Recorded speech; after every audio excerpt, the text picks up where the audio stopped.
Hello everyone, welcome back to my channel function fun fiction explanation. अगर आपको मेरे लिखे हुए एफएफ पसंद आ रहे हैं तो प्लीज़ मेरे चैनल को सब्सक्राइब कर लीजिएगा। अगर वीडियो पसंद आ रही है तो लाइक भी कर दीजिएगा फॉर मोर फंक्शन एफएफ। तो चलिए फ्रेंड्स, आज हम unwanted marriage function fun fiction का नेक्स्ट पार्ट शुरू करते हैं। इससे पहले वाले पार्ट में हमने देखा था कि लैनज़ैन ने विंग के साथ एक नाइट स्पेंड की थी, लेकिन जब मॉर्निंग का वो उठा तो विंग वहाँ से जा चुका था। विंग वहाँ से इसीलिए गया क्योंकि वो वांग जी के साथ और ज़्यादा नहीं रहना चाहता था, क्योंकि उसे पता था कि विंग एक ना एक दिन उसे वांग जी से दूर होना होगा।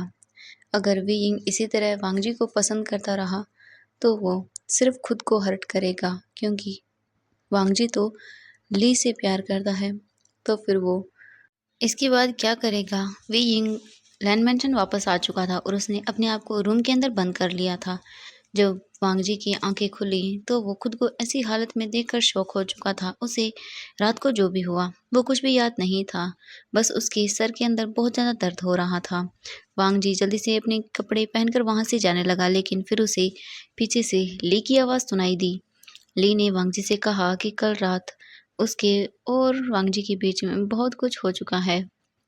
वांग जी को इस बात पर यकीन नहीं था। वांग जी बहुत ज़्यादा ही गिल्टी फील कर रहा था।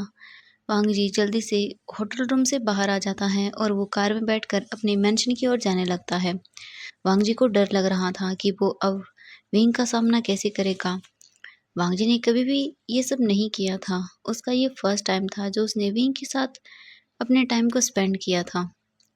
वांग जी भले ही ली को किस करता था या उसे हर जगह टच करता था, लेकिन उसने कभी भी ली के साथ इंटीमेट वो नहीं हुआ था। वांग जी पहली बार सिर्फ विंग के साथ ही इंटीमेट हुआ है। और जब उसे ली ने ये बताया कि वो ली के साथ इंटीमेट हुआ है तो उसे विंग के सामने जाने में बहुत घबराहट हो रही थी। उसे समझ नहीं आ रहा था कि वो वी को क्या बोलेगा। वांग जी लैंड मैंशन के अंदर आ चुका था और वो जल्दी से अपने रूम की ओर जाने लगता है। जब वांग जी ने रूम का डोर ओपन करने की कोशिश की तो वो नहीं हुआ, क्योंकि वी ने अंदर से रूम को बंद कर लिया था। कुछ देर तक नॉक करने के बाद वी यिंग ने डोर को ओपन कर दिया। जैसे ही वांग जी ने वी को अपने सामने देखा, वांग जी को समझ नहीं आया कि वो अब क्या करे। वांग जी जल्दी से रूम के अंदर चला गया और वो जल्दी से वॉशरूम के अंदर जाने लगा। वी यिंग वांग जी की ओर ही देख रहा था। उसे भी समझ नहीं आ रहा था कि वो अब क्या बोले। वी यिंग वांग जी से बात करना चाहता था ताकि वो अब इस मैरिज को ख़त्म कर दे, क्योंकि अब वी यिंग और वांग जी को एक साथ रहते 2 महीने हो चुके थे और इन 2 महीनों में उन्होंने कभी भी एक दूसरे से अच्छी तरह से बातें नहीं की थी। वे यिंग को लगा कि अब उसे अलग हो जाना चाहिए। वो अपने फादर से इस बारे में बात करना चाहता था, इसीलिए वो वांग जी से अब बात करना चाहता था। वांग जी वॉशरूम के अंदर गया हुआ था और वी यिंग वहीं बेड पर बैठा हुआ था और सोच रहा था कि वो वांग जी से क्या बातें करे, उसे कैसे कहे। तभी वांग जी वॉशरूम का डोर ओपन कर देता है। वी यिंग को वांग जी कुछ ठीक नहीं लग रहा था। वांग जी जल्दी से ड्रेसिंग टेबल के पास आता है और अपने क्लॉथ को पहन लेता है। वी यिंग जो देखता है कि वांग जी रूम से बाहर जा रहा है तो उसने वांग जी से कहा कि लैंज़ेन 1 मिनट रुको।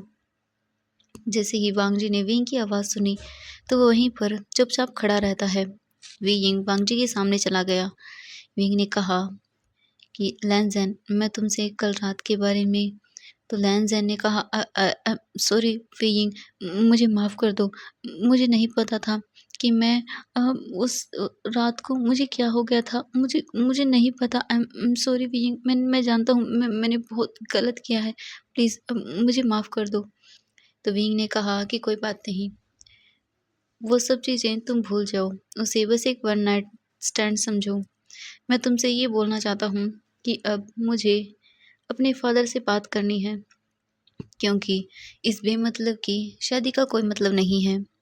तुम भी किसी और से प्यार करते हो और एक ना एक दिन तुम उससे शादी करना चाहोगे। इसके बाद मैं भी चाहता हूँ कि मैं अपनी लाइफ में आगे बढ़ूँ। मुझे अपने करियर पर फोकस करना है, इसीलिए मैं मेरे फादर से मेरे और तुम्हारे डिवोर्स की बात करना चाहता हूँ। जब वांग जी ने डिवोर्स की बात सुनी तो वो वहीं पर स्टंट रह गया। वांग जी के मुंह से शब्द ही नहीं निकल रहे थे कि वो अब वीइंग को क्या बोले। उसे समझ नहीं आ रहा था। वांग जी बस वीइंग के फेस की ओर ही देख रहा था। वांग जी बिना कुछ कहे रूम से बाहर चला जाता है। वीइंग ये देखकर हैरान था कि उसने कुछ कहा क्यों नहीं। उसके लिए तो ये बहुत अच्छा है। अगर वीइंग यहाँ से चला गया तो वो ली से शादी कर सकता है। वीइंग फिर से अपने फ़ोन को निकालता है और वो अपने फादर को कॉल कर देता है। वांग जी रूम से बाहर आ चुका था और वो अपने आप को शांत करने की कोशिश कर रहा था। तभी वांग जी का फ़ोन भी बजने लगता है। वांग जी जल्दी से अपने फ़ोन को पिक करता है। फ़ोन पर ली थी। ली ने कहा कि वांग जी, मैं तुमसे मिलना चाहती हूँ, मुझे तुमसे कुछ बातें करनी है। वांग जी ने कहा कि अच्छा ठीक है, तुम मैं आ रहा हूँ। तो ली ने कहा कि नहीं, आज शाम को मैं तुम्हारे घर आ रही हूँ तुमसे मिलने के लिए। कुछ दिनों से तुम मुझसे दूर रह रहे हो और मैं आज मिलकर तुमसे कुछ बातें करना चाहती हूँ। वांग जी ने कहा कि अच्छा ठीक है। ये बोलकर ली ने फ़ोन कट कर दिया। ली अभी भी उसी रूम के अंदर बैठी हुई थी। ली ने अपना फ़ोन जैसे ही नीचे बेड पर रखा तो वो स्माइल करने लगी। ली ने कहा कि अच्छा हुआ मैं टाइम पर यहाँ आ गई और मैंने तुम्हें उस वेटर को ये सब चीज़ें देने के लिए बोल दिया था। अगर मैं वो सब नहीं करती तो आज न जाने क्या हो जाता। तुम्हें क्या लगा एन वांग जी, तुम मुझसे इतनी जल्दी पीछा छुड़ा लोगे? कभी नहीं। मैं तुम्हारी लाइफ से कभी नहीं जाऊंगी और उस वी यिंग को तो मैं देख लूंगी। उसने क्या कहा था मुझसे कि मैं उसके घर से चली जाऊं। अब देखना मैं तुम्हें कैसे उस घर से धक्के मारकर बाहर निकालती हूँ। ये बोलकर ली स्माइल करने लगती है। अब हमें कुछ घंटे पहले का सीन दिखाया जाता है जब वी यिंग उस होटल रूम से बाहर जा रहा था। तो ली ने उसे रूम से बाहर जाते हुए देख लिया था। विंग के जाते ही ली ने जल्दी से उस होटल रूम का डोर ओपन किया और उसने वांग जी को वहां सोए हुए देखा तो वो बहुत ही गुस्से में आने लगी। ली को समझ आ गया था कि उसने विंग के साथ नाइट स्पेंड की है, क्योंकि ली ने वांग जी को कुछ ड्रग्स देने के लिए कहा था जिस वजह से वो अपना गुस्सा कंट्रोल न कर पाए और वो नशे के अंदर आ जाए। क्योंकि यूजुअली वांग जी नशे में होते हुए भी सब चीज़ों को अच्छे से हैंडल कर लेता था, क्योंकि वो अक्सर ड्रिंक करता रहता है, इसलिए वो अच्छे से वाइन को हैंडल कर सकता है। वांग जी को कुछ भी ये सब चीज़ें रियलाइज़ ना हों, इसके लिए उसने वेटर से वांग जी की ड्रिंक में कुछ मिलाने के लिए बोल दिया था। ये को कुछ समझ नहीं आया कि अब वो क्या करे, तो उसने जल्दी से एक आइडिया सोचा और वो खुद ही वॉशरूम के अंदर चली गई ताकि वो वांग जी को ये सब बोल सके। उसे ज़्यादा आइडिया नहीं था कि मॉर्निंग को वांग जी किस तरह से रिएक्ट करेगा। लकीली वांग जी को कुछ भी याद नहीं था। उस ड्रग्स का वांग जी पर काफ़ी अच्छे से असर हो चुका था। इसके बाद हमें विंग की तरफ का सीन दिखाया जाता है। विंग अपने फ़ोन पर डैड से बातें करते हुए बोल रहा था, डैड प्लीज़ ऐसा मत करिए, मैंने आपसे कहा ना, मैं यहाँ पर बिल्कुल भी खुश नहीं हूँ। तो मिस्टर फैंगमैन ने कहा कि विंग, तुम खुश रहो या न रहो, लेकिन तुम ये शादी नहीं तोड़ सकते हो। मैंने तुमसे बोल दिया है ना, ये शादी सिर्फ एक तुम्हारी नहीं है, इस शादी के अंदर दो फैमिलीज़ हैं।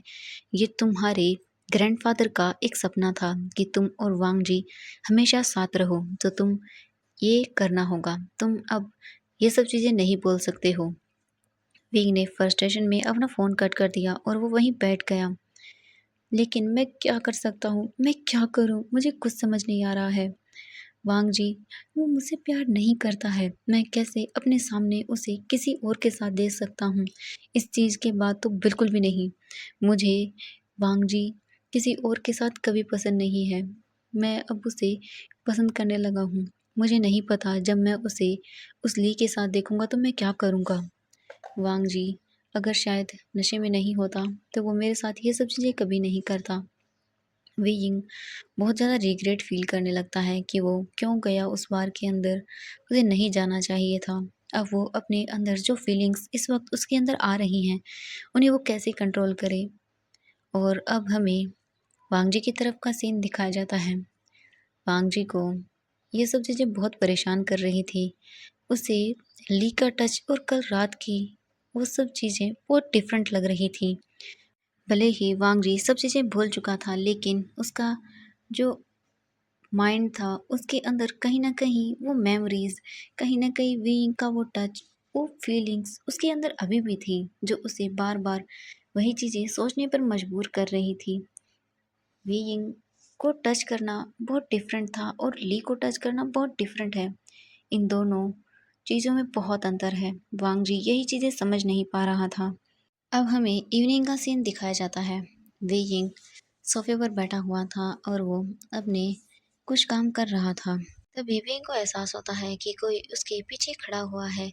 जब विंग पीछे मुड़कर देखता है तो विंग का ब्रदर जियांग चेंग वहां पर खड़ा हुआ था। जियांग चेंग को देखकर विंग बहुत खुश हो गया और उसने जल्दी से हमारे जियांग चेंग को हग कर लिया और कहा कि तुम कब आई। तो जियांग चेंग ने कहा कि मैं अभी आया हूँ, तुम कैसे हो। विंग ने कहा कि मैं तो बिल्कुल ठीक हूँ। इसके बाद जियांग चेंग और विंग दोनों वहीं सोफे पर बैठकर एक दूसरे से बातें करने लगे। तभी चेंग चेंग ने कहा कि वियिंग ये कौन है। वियिंग ने कहा कौन कौन है, ये तुम्हारे पीछे कौन है ये। वियिंग ने पीछे मुड़कर देखा तो वियिंग को गुस्सा आने लगा क्योंकि ली वहां पर खड़ी हुई थी। ली ने कहा कि वांग जी कहाँ हैं। विंग ने कहा मुझे नहीं पता, मैं तुम्हारा कोई सर्वेंट नहीं हूँ, ठीक है, मुझे नहीं पता वो कहाँ है। ये बोलकर ली ने कहा कि ओह तुम्हारी तो बहुत जबान चलने लगती है। विंग ने कहा शट अप, अपने काम से काम रखो। ये बोलकर विंग फिर से अपने ब्रदर से बातें करने लगा। चेंग चेंग ये देखकर हैरान था। चेंग चेंग ने कहा विंग क्या हो गया, ये कौन है ये लड़की। विंग ने कहा कि कुछ नहीं, कुछ घटिया लोग अक्सर इसी तरह से हमारे घर पर आते रहते हैं, क्या करूं। तो ली ने गुस्से में कहा कि किसे तुम घटिया बोल रहे हो। तो विंग ने कहा कि जो समझना चाहता है वो बहुत जल्दी समझ जाता है, तुम्हें पता है जियांग चेंग, वो कहते हैं ना समझदार को इशारा ही काफी होता है। ये सब सुनकर ली को बहुत गुस्सा आ रहा था लेकिन वो कुछ भी नहीं कर सकती थी। तभी ली विंग के रूम की ओर जाने लगी, जिसे देखकर चेंग चेंग ने कहा कि विंग क्या हुआ, ये लड़की कौन है। विंग ने कहा कि चेंग चेंग मैं तुम्हें ये सब नहीं बताना चाहता था लेकिन अब मेरी मजबूरी है, ये मेरे हस्बैंड लैन वांग जी की गर्लफ्रेंड है। ये सुनकर चेंग चेंग हैरान हो गया। चेंग चेंग ने कहा क्या। विंग ने कहा कि हाँ, वांग जी इस लड़की से प्यार करता है और वो इससे शादी भी करना चाहता है।